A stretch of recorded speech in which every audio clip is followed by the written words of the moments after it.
Hi all, welcome to Commate Educator. അപ്പം ഇന്നത്തെ ക്ലാസ്സിൽ നമ്മൾ പുതിയൊരു ഏരിയ ആണ് പഠിക്കാൻ വേണ്ടി പോകുന്നത്.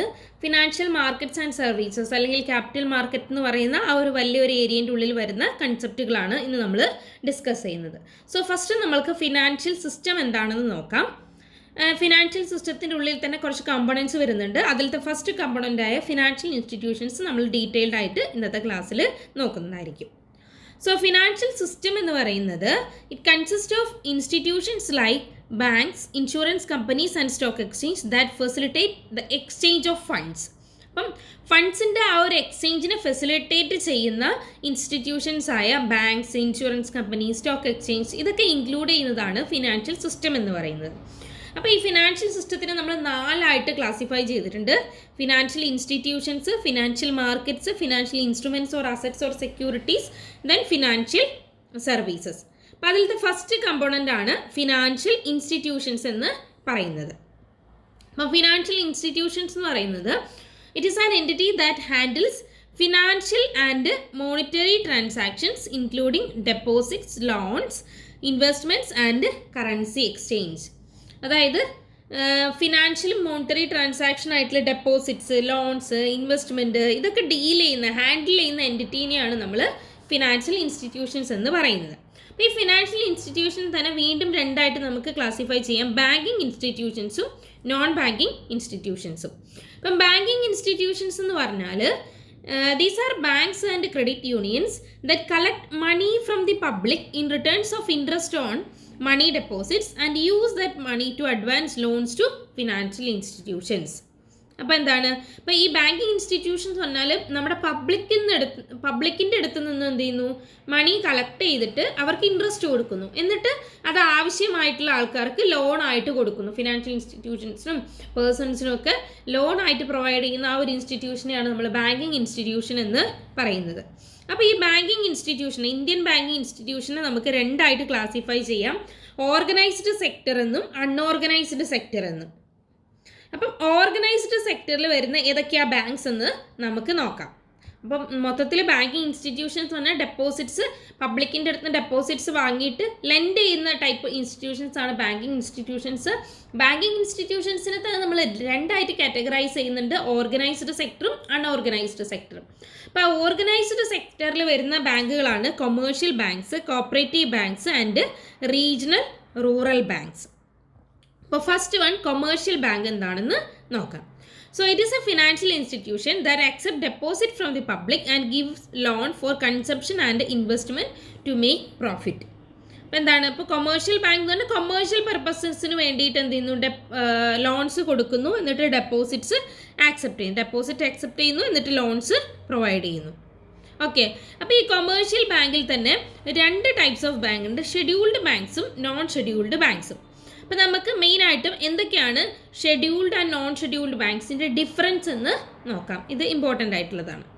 So scheduled banks, what is scheduled banks എന്ന് ചോദിച്ചാൽ these are the banks listed under the second schedule of the RBI Act 1934. They comply with the regulations and criteria set by RBI. അപ്പം RBI Act 1934 second ഷെഡ്യൂളിൽ list ചെയ്തിട്ടുള്ള ബാങ്കുകളെയാണ് നമ്മൾ scheduled banks എന്ന് പറയുന്നത്. ഇനി non scheduled banks പറഞ്ഞാൽ ഇത് എവിടെയും ലിസ്റ്റ് ചെയ്തിട്ടില്ല. They operate on smaller scale and have a few financial resources. ഇപ്പം നോൺ ഷെഡ്യൂൾഡ് ബാങ്ക്സ് കുറച്ച് സ്മോളർ സ്കെയിൽ, ഷെഡ്യൂൾഡ് ബാങ്ക്സ് കുറച്ച് ലാർജ് സ്കെയിലായിരിക്കും ഡീലിങ്സ് ഒക്കെ നടത്തുന്നത്, ഓപ്പറേറ്റ് ചെയ്യുന്നത്. Then non scheduled banks smaller സ്കെയിലായിരിക്കും ചെയ്യുന്നത്. ദെൻ ഷെഡ്യൂൾഡ് ബാങ്ക്സിൽ minimum paid up capital and reserves of 5 lakh. അപ്പം ഷെഡ്യൂൾഡ് ബാങ്ക്സിന് എന്ത് വേണം, മിനിമം പെയ്ഡ് അപ്പ് ക്യാപിറ്റലും റിസർവ്സും 5 lakh വേണം. ദെൻ നോൺ ഷെഡ്യൂൾഡ് ബാങ്ക്സിൽ അങ്ങനെ ഒരു ക്രൈറ്റീരിയ RBI സെറ്റ് ചെയ്തിട്ടില്ല. അതുപോലെ RBI സെറ്റ് ചെയ്ത ആ ഒരു ക്രൈറ്റീരിയ മീറ്റ് ചെയ്യണമെന്ന് യാതൊരു നിർബന്ധമില്ല. May not meet the criteria set by the RBI. Then scheduled banks regulated by RBI. അപ്പം RBIൻ്റെ ആക്ടിൽ ലിസ്റ്റ് ചെയ്തുകൊണ്ട് തന്നെ these banks are regulated by the RBI and must adhere to its rules and regulation. Then non-scheduled banks RBI regulate ചെയ്യുന്നുണ്ട്, പക്ഷേ എന്നാൽ കുറച്ചും കൂടി കുറഞ്ഞ ഒരു റെഗുലേഷനാണ് വരുന്നത്. They follow a less stringent framework compared to scheduled bank. ഷെഡ്യൂൾഡുമായിട്ട് ബാങ്കുമായിട്ട് കമ്പയർ ചെയ്യുമ്പോൾ അത്രത്തോളം റെഗുലേഷൻസ് വരുന്നില്ല. ദെൻ നെക്സ്റ്റ് ഡിഫറൻസ് എന്ന് പറയുന്നത് eligible for loan and refinancing facilities by RBI. ഇപ്പോൾ RBI പ്രൊവൈഡ് ചെയ്യുന്ന ലോൺസ്, റീഫിനാൻസിങ് ഫെസിലിറ്റീസ് ഇതൊക്കെ ഷെഡ്യൂൾഡ് ബാങ്ക്സിനായിരിക്കും കിട്ടുക. പക്ഷേ നോൺ ഷെഡ്യൂൾഡ് ബാങ്ക്സ് ഇത് ഒന്നും ഈ സപ്പോർട്ട് RBIൻ്റെ സപ്പോർട്ടൊന്നും നോൺ ഷെഡ്യൂൾഡ് ബാങ്ക്സിന് കിട്ടാറില്ല. Do not qualify for loans and financial support from the RBI. അപ്പം ഇതാണ് മെയിനായിട്ടും ഷെഡ്യൂൾഡ് ബാങ്ക്സും നോൺ ഷെഡ്യൂൾഡ് ബാങ്ക്സും തമ്മിലുള്ള ഡിഫറൻസ് എന്ന് പറയുന്നത്. ഓക്കെ, അപ്പോൾ കൊമേഴ്ഷ്യൽ ബാങ്ക്സിൽ വരുന്നതാണ് scheduled and non scheduled banks. ഇനി അടുത്തതാണ് കോപ്പറേറ്റീവ് ബാങ്ക്സ്. അപ്പോൾ ഈ കോപ്പറേറ്റീവ് ബാങ്ക് എന്ന് പറഞ്ഞാൽ എന്താണ്? ഈ cooperative bank is a cooperative society registered or deemed to have been registered under any state central act as and is engaged in banking business. അപ്പം cooperative bank എന്ന് പറയുന്നത് ഒരു കോപ്പറേറ്റീവ് സൊസൈറ്റി എന്ത് ചെയ്യുന്നു? സ്റ്റേറ്റ് ഓർ സെൻട്രൽ ആക്ടിൻ്റെ അണ്ടറിൽ register ചെയ്യുന്നുണ്ട്.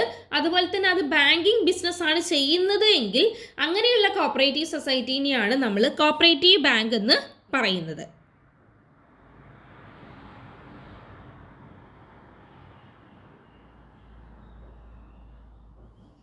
Okay, അപ്പം ഈ ഒരു കോപ്പറേറ്റീവ് ബാങ്ക്സ് ഏതൊക്കെ ലോസ് ആണ് ഗവേൺ ചെയ്യുന്നതെന്നാണ് പറയുന്നത്. First the reserve bank of India act 1934. അപ്പം ഈ ഒരു cooperative bank reserve bank of India act 1934 എന്ത് ചെയ്യുന്നുണ്ട്? ഈ ഒരു ലോ ആപ്ലിക്കബിൾ ആവുന്നുണ്ട്. Then part 5 of the banking regulation act 1949 as applicable to cooperative banks. അപ്പോൾ part 5 of the banking regulation act 1949 ഈ ഒരു കോപ്പറേറ്റീവ് ബാങ്ക്സിന് ആപ്ലിക്കബിൾ ആയിട്ടുള്ള ലോ ആണ്. Then banking regulation amendment and miscellaneous provisions act 2004. Then banking laws applicable to cooperative societies act 1965. Banking laws applicable to cooperative societies act 1965. അപ്പോൾ ഇത്രയും laws ആണ് ഈ cooperative ബാങ്ക്സിനെ ഗവേൺ ചെയ്യുന്നത്. Reserve bank of India act 1934, then part 5 of the banking regulation act 1949, then banking regulation and miscellaneous provisions act 2004, then banking laws act 1965.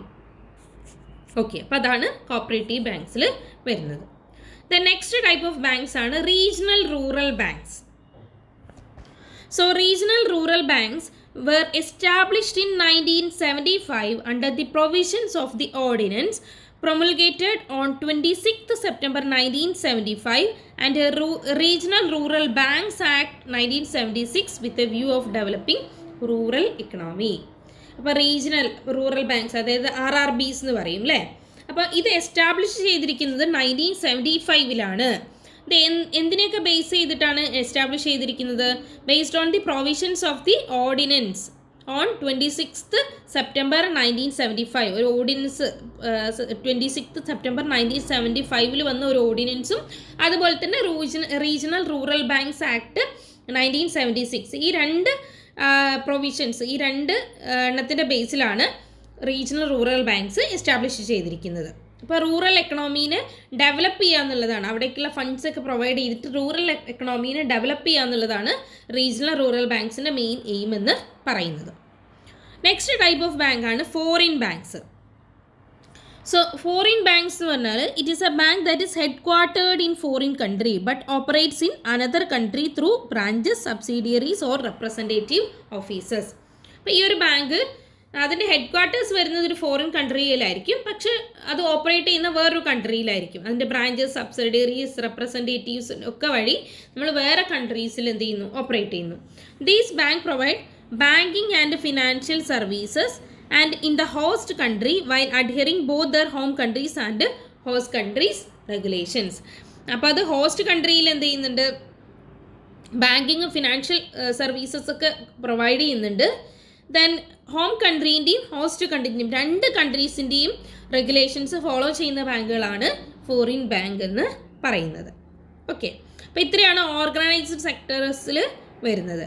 ഇപ്പോൾ നമ്മൾ പറഞ്ഞു banking ഇൻസ്റ്റിറ്റ്യൂഷനിൽ തന്നെ ഓർഗനൈസ്ഡും അൺഓർഗനൈസ്ഡ് സെക്ടറുണ്ട്. ഓർഗനൈസ്ഡ് സെക്ടറിൽ commercial banks, cooperative banks, regional rural banks, then foreign ബാങ്ക്സും കൂടി ഉണ്ട്. Then unorganised sector. അപ്പോൾ ഈ അൺഓർഗനൈസ്ഡ് സെക്ടർ എന്ന് പറഞ്ഞാൽ this sector operates outside the purview of the RBI. RBIൻ്റെ ഔട്ട്സൈഡ് ഓഫ് ദി പെർവ്യൂ ആണ് ഈ അൺഓർഗനൈസ്ഡ് സെക്ടറിന്. ഇതിനെ കൺട്രോൾ ചെയ്യാനൊന്നും RBI ഇല്ല. ആരും കൺട്രോൾ ചെയ്യാനും റെഗുലേറ്റ് ചെയ്യാനും ഒന്നും ഇല്ലാത്ത സെക്ടറാണ് അൺഓർഗനൈസ്ഡ് സെക്ടർ എന്ന് പറയുന്നത്. സോ ഫസ്റ്റ് വൺ ആണ് indigenous bankers. These are private firms or individual that functions like traditional bankers, accepting deposits and offering loans. ഇത് നോർമൽ ബാങ്ക് പോലെ തന്നെ എന്ത് ചെയ്യുന്നു, പ്രൈവറ്റ് ഫേംസ് ആണ് അല്ലെങ്കിൽ ഇൻഡിവിജ്വൽസ് ആണ്. ഇവരെന്ത് ചെയ്യുന്നു, ഡെപ്പോസിറ്റ് ആക്സെപ്റ്റ് ചെയ്യുന്നു, എന്നിട്ട് ലോൺസ് പ്രൊവൈഡ് ചെയ്യുന്നു. The deal with financial instruments like hundis and commercial paper. Hundis, commercial paper പോലെയുള്ള ഇൻസ്ട്രുമെൻറ്റ്സ് ഒക്കെ ആയിട്ട് ഡീൽ ചെയ്യുന്നുണ്ട്. Then second type of persons are money lenders. So they operate on their own funds and mostly are unregulated. അപ്പോൾ മണി lenders എന്ന് പറയുന്നത് അവർ operate ചെയ്യുന്നത് അവരുടെ fund കൊണ്ട് തന്നെയാണ്. നോർമലി അവർ അൺറെഗുലേറ്റഡ് ആണ്. They can be found in rural and urban settings. അപ്പോൾ രണ്ടിലും നമുക്ക് കാണാൻ വേണ്ടി പറ്റും. ദേ often charge very high interest rates. അപ്പോൾ ഇവിടുത്തെ ഇമ്പോർട്ടൻറ്റ് പോയിന്റ് എന്ന് പറയുന്നത് ദേ often charge very high interest rates ആണ്. ഓക്കെ, അപ്പോൾ ഇത്രയാണ് അൺഓർഗനൈസ്ഡ് സെക്ടേഴ്സിൽ വരുന്നത്. ഇനി നമുക്ക് നോൺ ബാങ്കിങ് ഫിനാൻഷ്യൽ ഇൻസ്റ്റിറ്റ്യൂഷൻസ് ആണ് നോക്കാനുള്ളത്. ഓക്കെ, അപ്പം നോൺ ബാങ്കിങ് ഫിനാൻഷ്യൽ കമ്പനീസിനെ തന്നെയാണ് നമ്മൾ നോൺ ബാങ്കിങ് ഫിനാൻഷ്യൽ ഇൻസ്റ്റിറ്റ്യൂഷൻസ് എന്ന് പറയുന്നത്.